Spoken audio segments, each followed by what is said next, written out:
everybody.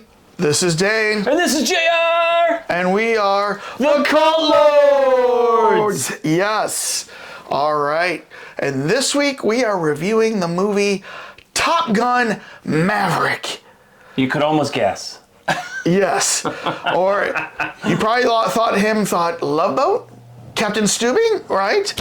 Maybe. No. Doesn't fit very well. Yes. It's a proper military uniform. But I know. But on that note, these are my dad's.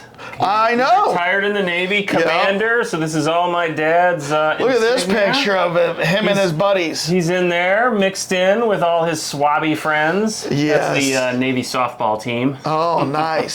Nice. Great. Did he have a call name in the Navy? No, they didn't do that. Oh, okay. So he was in the JAG Corps. So, yeah. He was a JAG? He was an officer. He was a lawyer. But yes, he was in the JAG. Oh. So commander You can't handle the truth! Can't handle the truth. That's right. So with today's movie review, what do we want our viewers to do for us?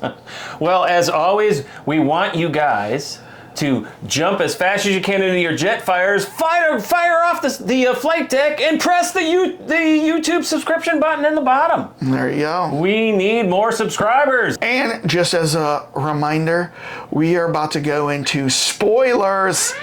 So if you haven't seen Top Gun Maverick yet, what have you been doing with your time? Say, if you're one of the few that have been sitting in a cave waiting for it to come out on This streaming. is one you have to see at the theater. Yeah. You cannot watch this at home and get the same experience, trust me. This is definitely a Dolby Atmos. Yes. Full experience. Yes. Seat of your pants. Make sure you bring an extra pair of underpants, because it's going to be rumbling in the jungle. There you go. Now, if you're familiar with the Cult Lords, we have been friends for about 15 years. We prior to this YouTube channel, we would always go see movies together. But before we would go see that movie, we'd always go to our favorite bar and have a drink. Mm-hmm. So today, Dane, what are we going to be drinking? Well, this seemed appropriate. We're drinking aviation gin. Oh. In this particular case, this is actually a more special one. This is called the Old Tom version, which is why it's Old Tom. Slightly brownish. Oh. It's not like pure gin usually is like a clear color, but what they do with this one is they soak it. Not a reference to Tom Cruise? No. Okay. Oh, well, that's I didn't even think about that. Yes. Man. Old Tom, okay. I should have thought about that, but it works on so many levels. Okay. But, it's Old Tom is a version of gin where they've soaked it in whiskey barrels for a while, which then gives it some more of the caramel vanilla notes in there. It tastes much better with a little bit of club soda, just to let you know. So, gin I don't and club. know. I think this is tasty enough that you could actually have this straight for a slow sipper. Yep. But yeah, the nice thing about this is that because of the way it's made, and they call this an American gin versus like a London dry gin or whatever, it's really tasty in cocktails too. Well, very refreshing. Thanks for picking that out for us, Dane.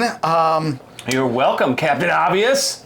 No, you're Captain Obvious, I'm telling you. I'm Commander Obvious. Oh, Commander Obvious, He's okay. a commander right here. All right, so on to the review of is that why we're here? Top Gun Maverick. Now, before we do the Cult Lords ratings, what, pray tell, we have next? Got to do the Rotten Tomatoes. Rotten Tomatoes. To give a little bit of clarity of what the audience and the critics think of this movie. So, for Top Gun Maverick, hit me. The critics give this a 97%. Woo! One of the highest I've ever seen critics give. It's like they gave away all critical mass with this movie. Critical thought. I'd like to go read the other 3%, like what they found problems with this. Right. But the audience score. It was a Tom Cruise movie. It's not that good. Probably they're not Tom Cruise fans. So for the audience score, Dane. Yes. The audience gave it a 99%. What? 99. Oh my God. That has got to be the highest rated movie I've ever seen on Rotten Tomatoes, taking in both the audience and the critics. Yeah. But you know what? That's not the important thing in this video today. Right. It's what the Cult Lords think about this movie. So throw all that old stuff out. We're going to do our Cult Lords ratings and share with you our call names. for this. Cult Lords. All right, on the count of three, Dane. Mm-hmm. 1, 2, 3. Jet lag 9.6. He's red eye. He's red eye. I'm jet lag. That would look great on the side of my jet. Yes. 9.4 for red eye and 9.6 for Now that jet lag. this is the highest rated movie I've ever done on our show. Right. This is the second highest rated movie you've done, next to Nobody. That's true. You thought Nobody was better than Top Gun. Okay. A little bit. Okay. All right. This was one of the near perfect movies that I've seen in a long time. I've had people like my parents go, "When do you ever give a 10.0?" And the answer is never. Never give a 10.0. Because if you give something a 10.0 and you see something better, then what do you give that movie? Right? And then in every movie, you can always pick apart something. You know what I mean? Exactly. You can always find something. You can always find something that was a little bit that you can be critical of. I mean, I don't know if there's even a 10 point, a critic has ever, in the history of critics, has anyone ever designated as a collective that a movie has a 10? Yeah. I don't think it's happened. I don't know. Other than the movie 10. I don't know. I don't sit and follow these things, but there's no such thing as a perfect movie, folks, okay?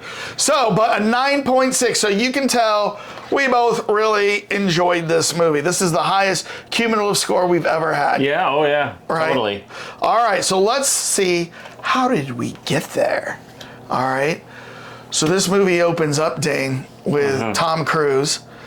Tom Cruise. Doing some test pilot flying, trying to get to, what was it, Mach 10? Mach 10? Yeah. And well, no, Mach 9. He was trying to get to Mach 9. He was trying to get to Mach 9, but he showed everybody he can do Mach 10. That's right. This goes to 11. He should have went to 11 just to let everyone go, this jet goes to 11. Yeah.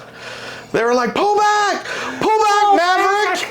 And he's like, no, I've got this, buddy. I've got this. I'm going to use my feet a little bit harder to push. Yeah. And so I think he. And Ed Harris was pissed. Oh, Admiral Harris was pissed that he ignored his orders, flew over him, and then they had that giant jet wash scene where Harris is like, he probably had him like tied to something because he was like, I'm just gonna stand here and hold it while the jet washes over me. So we learned that, what has Maverick been doing with his time since the original Top Gun? He's left the Navy. He's still close to the Navy, but he's now test piloting for other companies that are looking at experimental planes and jets and everything like that, right? I thought he was still in the Navy. This was just an experimental arm. That's why the Admiral was there to kind of shut down the funding for that. Oh, really? Okay. So here's the thing. Pilot. Most planes are, test planes, they're not built by the Navy. They're built by corporations. Right. So he's probably a Navy representative flying these, for a private contractor. Right. So he's like Chuck Yeager of like the special X Northrop Grumman. Right, exactly. What are the other contractors out there? Boeing. What's the one called The Aviator? The guy who started The Aviator, the movie with. Howard Hughes? Yeah, Howard Hughes. Oh, does he have a? I think there's still an arm of that original company that does like. There's a bunch of other ones out there. If you're like in that industry, list them in the comments. I know there's others that I'm missing. It's a tasty gin. So, but yeah, so he's being called back to meet with the Navy for some reason. Right. He doesn't know why. Right. Mystery. And. Apparently, John Hamm, who is he's an admiral. He's an admiral, right?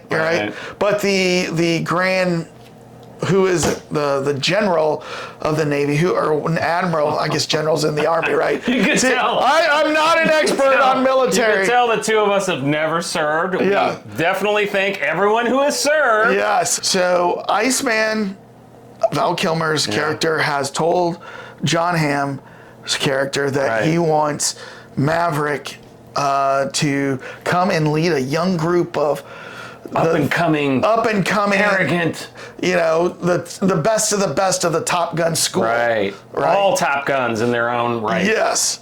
And he wants to lead them on a mission that we have to do. Yeah. And that is to take out a nuclear facility in an unknown country. Now, it's known to them, but it's unknown to the fans because they didn't really want to name that country, right? But it's obviously Russia. No. What country do you think that is? It's definitely Canada. So I'm just kidding. Belgium? Yeah. Like Belgium or something, right? No, because I've heard people say they thought it was Iran. And like on Does Iran have like mountainous ranges with snowy peaks and stuff? Does it? Sure. But you're right, it has snowy peaks with mountainous ranges. So like I was trying to figure out what that was, right? So it could have been an Eastern European country like Russia. Right. I mean, maybe Bulgaria. That's like, you know, where there's still a puppet like government in there. Isn't it Bulgaria? Yeah. I don't know. I'm not an expert. There's still a couple of dictators in the world. There are some dictators in the world that are still tied to the old school Russian communists. But I didn't get a Chinese feel. I didn't get a North Korean feel. They just had those fifth generation jets, which I assumed fifth generation jets meant that it had to be some high end superpower. Yeah. That's why I assumed it was Russia. Right. But, well, I agree. They never say. Yeah. They never say who it is. But, you know, the United States has decided they need to take out this nuclear facility. Right. And in order to do that, they want to do it without loss of human life as much as possible. Mm-hmm. So they're going to go in with F-18 jets. I don't know why they don't go in with stealth jets, but they go in. Well, because stealth jets are really more for high-end bombing maneuvers. They can't do that tight through the mountainside. Right. All that. They can't do that. They have to have something that but allows them to do it. Can they come in over the mountain stealth? Or radar going to pick them up? Well, I don't. You know, originally the stealth fighters were actually, you know, completely stealthy. Yeah. Now I think that they've been picked up. Man, I sure hope we got some military people coming to watch this review and can help us in the comments. Yeah. We'd love to hear. We're inadequate in this area. Yeah, and it's not like I said, you know what, I'm going to do 2 hours of research before this review and find out about this. But you know what, I've been learning. A lot of our viewers help us with the knowledge that we lack. They help us in the comments. That's the whole purpose. Right. Let us know how Let us know how we're completely wrong. Yeah. So, but yeah, I mean, I had a small, quick thought of like, well, why aren't we going in with stealth, right? But all right, we're not going in with stealth technology. They needed to come in with a very tight fighter. Right. And the other thing is they needed to have that laser pointer and then followed by another bomber. And that's another thing. I don't think the stealth fighters could do that. Plus, they had all those, what do they call that? The missiles that will... like CBMs or whatever they're called. Oh, the anti-aircraft missiles, right? Yeah, so maybe that might pick up a stealth fighter too. But to your point, I don't know. Why didn't they just drop a nuke in there for one thing? Well, you don't want to drop a nuke. I mean, a small one. No, you can't. Tactical. We cannot use a nuke. Well, that's why I think it was. If we use a nuke, we just gave everybody in the world a license to use a nuke. That's why I think it was more of a Russian type thing. But yeah. So yeah, it was definitely interesting. Whoever wrote the movie found the perfect scenario to bring Maverick back. Yes. And now he's got to train these young hotshot pilots. Mm-hmm. What is needed to be done? So the great thing I love is in the first interaction with his pilots that he has. Right. He's at the bar, Penny's bar. Well, I don't even. Yeah, I guess that's the first interaction. And they throw him out. But in the I guess the second interaction, it's where everybody knows that Maverick is going to be training them. But they go out like in their planes and they're like asking, okay, I guess Maverick's supposed to show up somewhere. Yeah, where is he? Right? And he just like, whoa, just goes right through like, the airspace between two planes.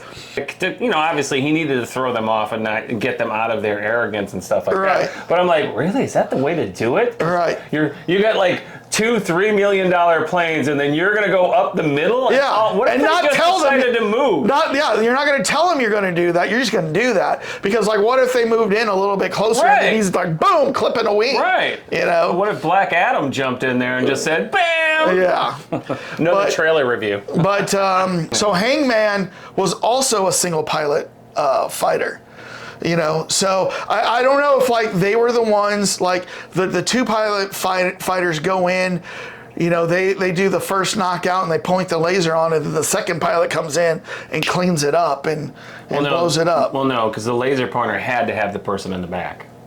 That was the only way to do it. Oh, was it? So I said the two pilot fighter went in first. That. Okay. Yeah. So it's just it was an interesting dynamic. Maybe that's an update to the F-18s. They said we can't always have two pilots or two people, so let's just go one and let's make a smaller version. Maybe it's more agile, quicker, or something like that. Yeah. So as Maverick is teaching these guys, nobody seems to like respect him at first, right? He's like, Boomer, hey Boomer, you know what I mean? And like he can't get through to these guys. They just threw him out of a bar for one thing. Right. He lost for what reason? He couldn't pay. Yeah. That's right, he couldn't pay. What did he do? He made a pass at Penny.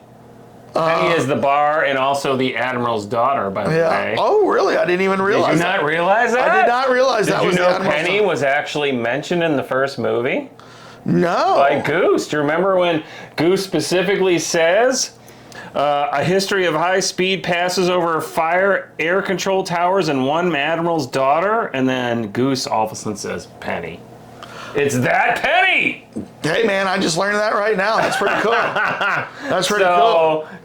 Back to what Maverick's trying to do and train them, he's saying that they've got to get to this target in like 2.5 minutes, right? And they're going to go through these canyons of mountains. So they set up kind of like a practice dry run out in the Nevada desert, the Arizona desert. I don't know where this is at, California desert. But they can simulate what it would be and what they need to do virtually. With like real life targets on the ground in the desert. So, they keep running through this practice and nobody can get it. Like you got to go through, you got to go through at a certain level, 100 feet off the ground, right? So you got to be below radar in the anti-air missiles. And then you got to hit the target. And then as soon as you hit the target, you got to pull up at an angle. At like 10 Gs. At 10 Gs to get over like this mountain. Right, because it's down in a mountain and then you got to go. John Hamm originally is like, this is impossible. Nobody's going to do this, right? Or it's a death mission. We'll just send a man to do it because it's that important. Nobody's coming home. And Tom Cruise is like, F that. Yeah, everybody's coming home. Yeah. So, but the thing is, as they do this dry run over and over and over again, they still can't make the time. They still can't hit the target on time.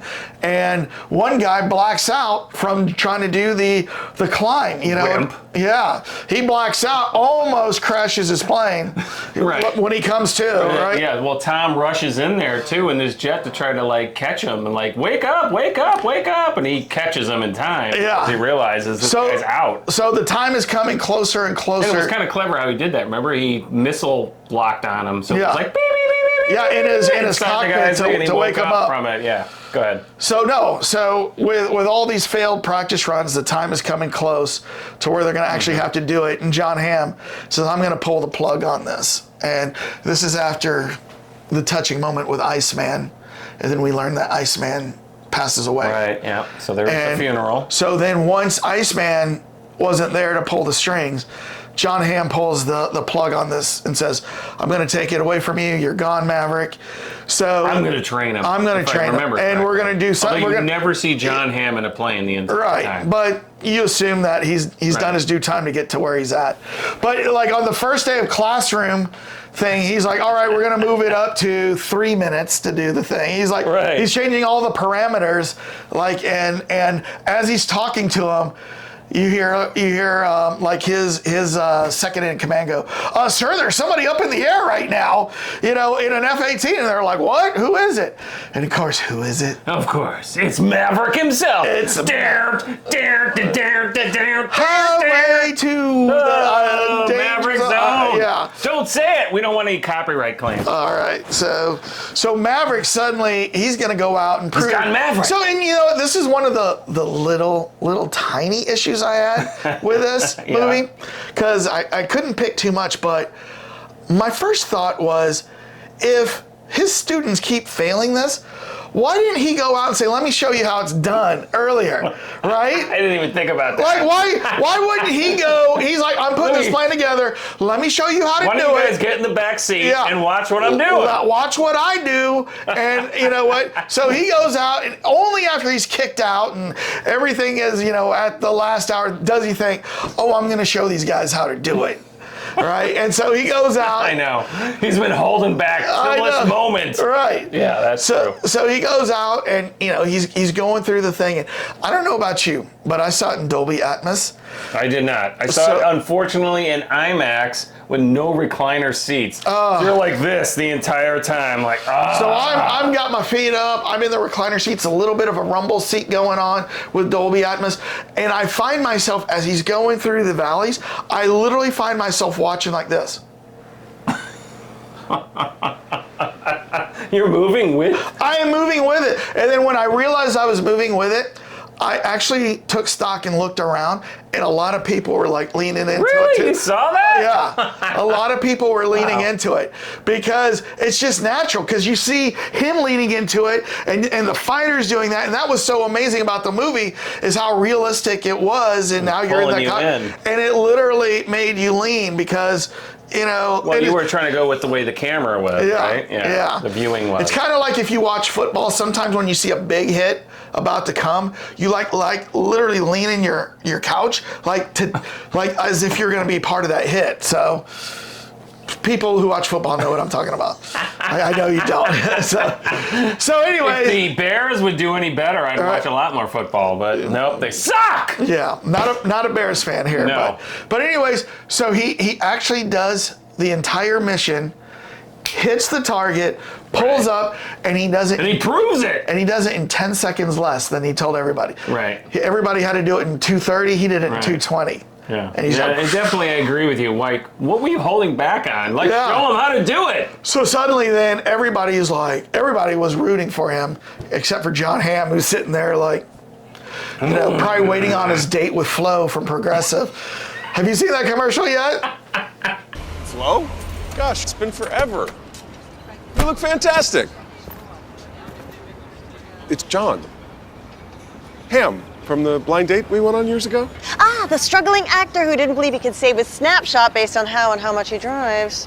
I'd love to talk about it over dinner sometime. Well, I usually don't talk on the phone during dinner, but for potential customer Tom Hamm, I will make an exception. So John Hamm's like, all right, we're going to do it your way, right? Yeah. So I have no choice. Yeah, they have no choice. This whatever that rogue government's doing is going to mess everything up. So I have no choice but to deal with you, Maverick. Yes. So he makes one condition. He goes, we're going to do it your way, but you're going to lead them. So Maverick wasn't supposed to be on this mission. He was supposed to be in the back, kind of guiding them. But now Maverick has to be called into duty, and he's got to lead them. One last time. They tried to get out, but they pulled me back in. So they, it's cool when they take off from the aircraft carrier. Send them.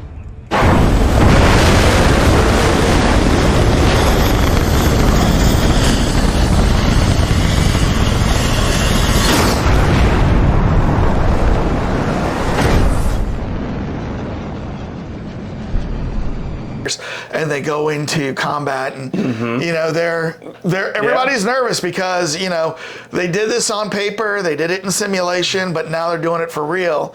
They have to stay 100 feet. There's a lot of beating sweat. They have to stay 100 feet off the ground, or else all these anti-aircraft missiles are gonna get them.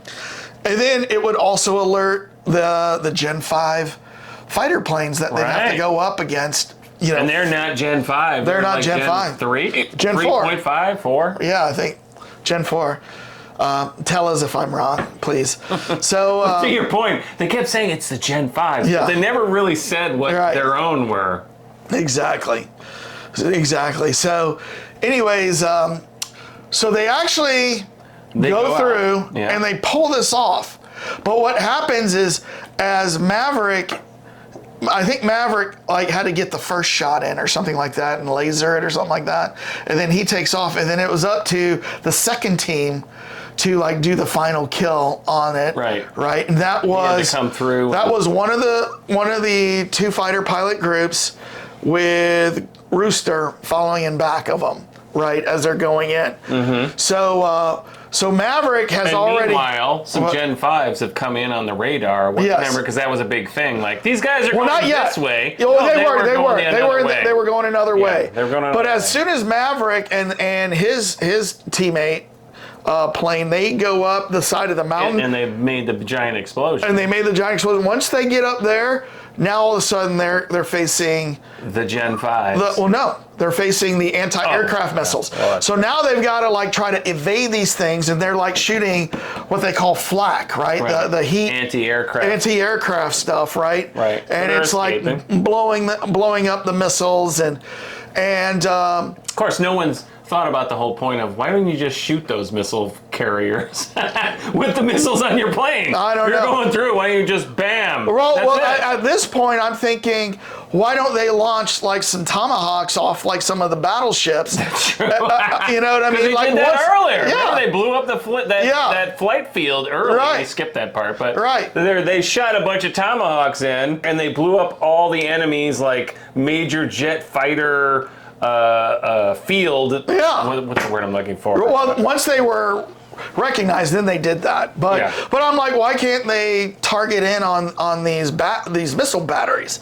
I don't know. Well, I think early on they didn't want. So when they started, they got really close. Right. And they were about to enter the enemy territory. So then they shot the Tomahawks. Remember, because they flew over them. Yeah. Tomahawks went in and blew up all the jet areas and everything like that. But to your point, why didn't they just send another set of Tomahawks in to blow up? I think it was because it was too early. Maybe that would have hit or something like that. Or send in some sort of drones or something like that can just take this out. But I don't know.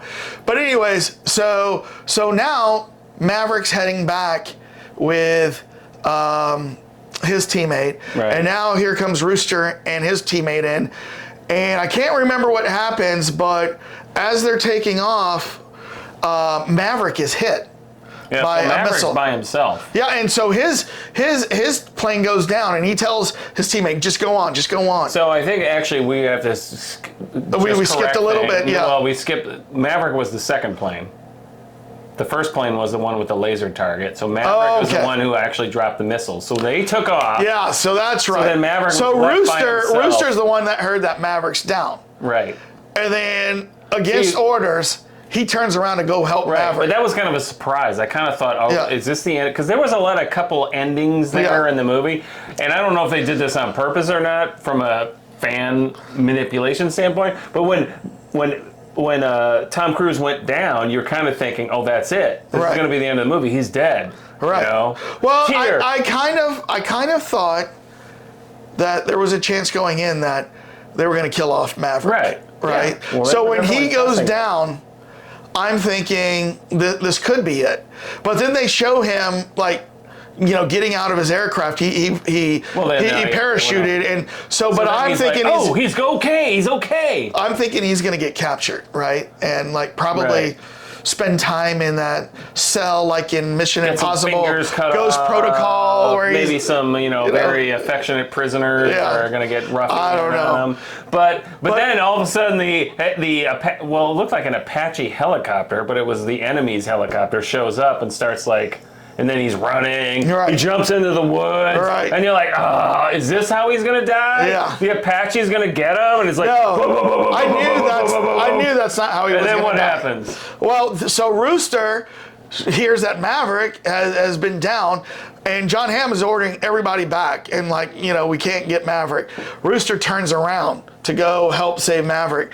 And so he comes in and he takes out these helicopters, but he too gets hit. Has to parachute, and Tom Cruise sees it, and he's like, Rooster, what are you doing? You know what I mean?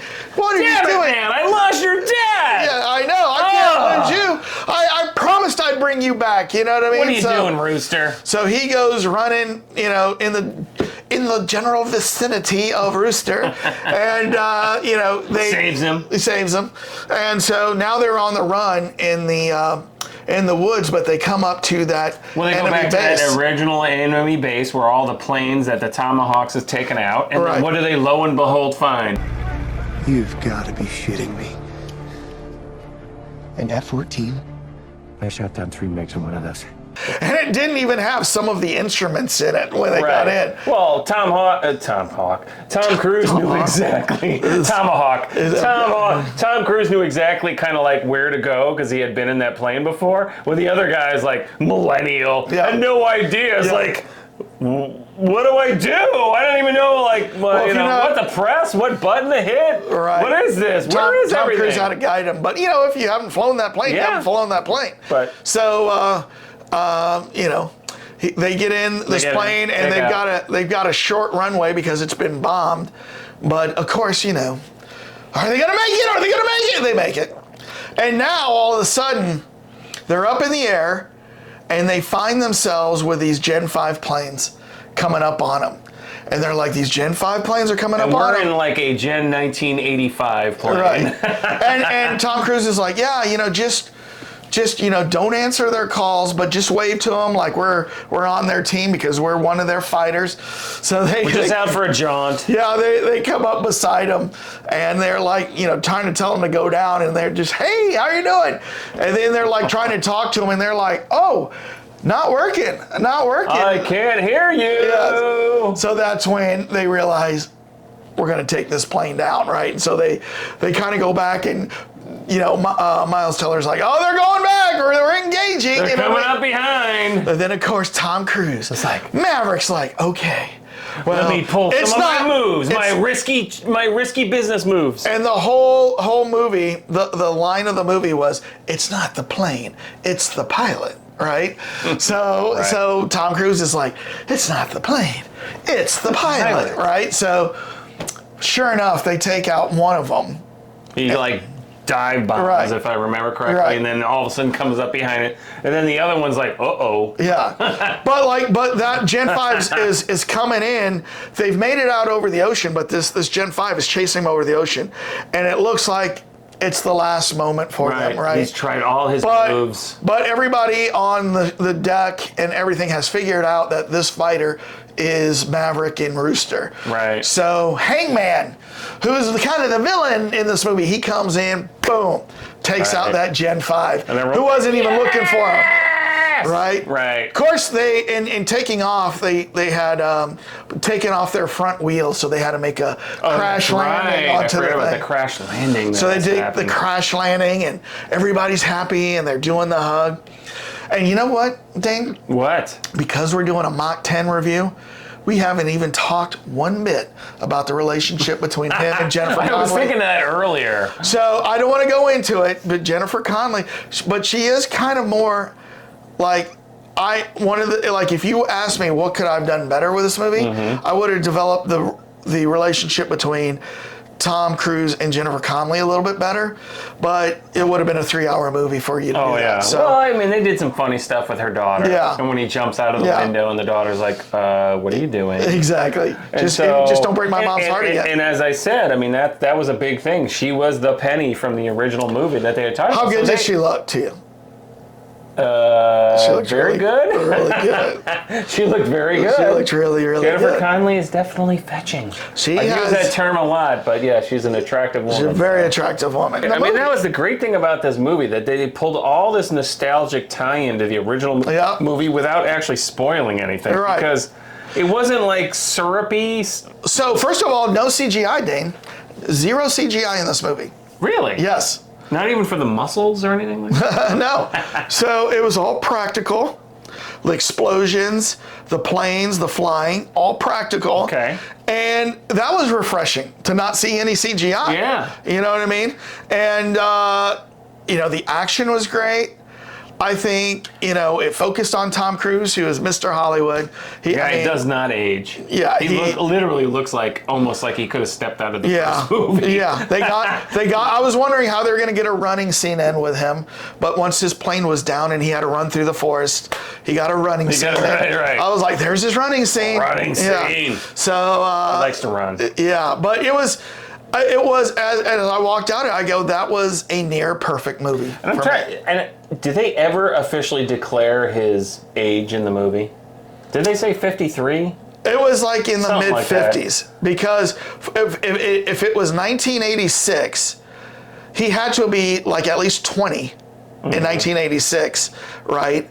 So he would be like in his like 53 to 55, somewhere in there. Yeah, because I mean, I think there was a lot of, they did a good job with manipulating the ambiguities of certain things. Like we were talking about the planes and 2 pilots, 1 pilot, or the age of people and Penny. I mean, how old do you think Jennifer Connelly was? I mean, she has a kid from another marriage, obviously. She's about 50.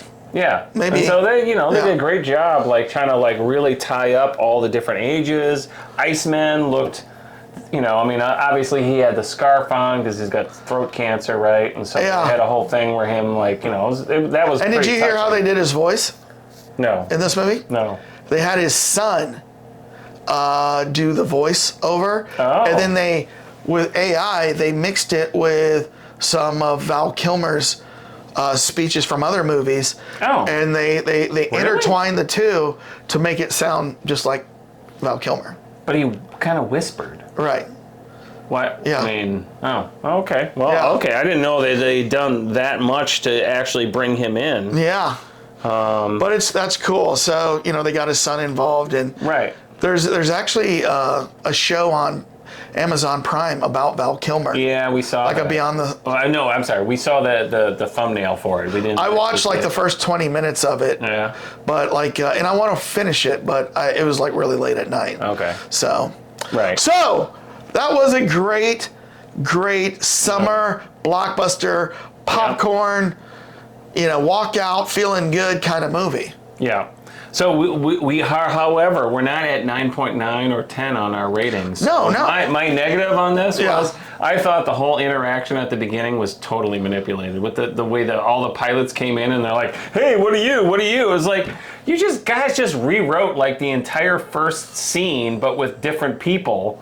Like, it just seemed fake to me. These are you pointed out some Top Gun stuff. pilots, and they would be very, very cocky. So them coming in cocky, that didn't bother me. I just would have liked to have seen a little bit more with Tom Cruise and Jennifer Connelly. I would have liked to have seen more between Rooster and Hangman. That kind of like rivalry. There wasn't much time for them to develop characters of the other pilots.